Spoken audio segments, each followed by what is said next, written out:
നീ ബൈബിളിൽ ഉപദ്യാവിന്റെ പുസ്തകം വായിച്ചിട്ടുണ്ടോ? ഇല്ല, ഇന്ന് തന്നെ അതൊന്നെടുത്ത് വായിക്കണം.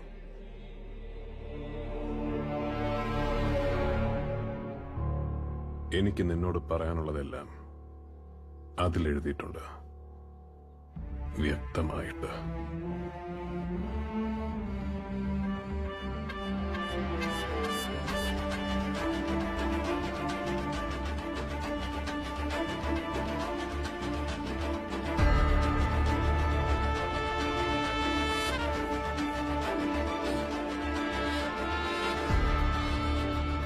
ഉപദ്യാവിന്റെ പുസ്തകം. നീ ചെയ്തതിനൊക്കെ ഞാൻ നിന്നോട് പകരം ചെയ്യും. നിന്റെ പ്രവൃത്തികൾ നിന്റെ തലമേൽ തന്നെ മടങ്ങിവരും.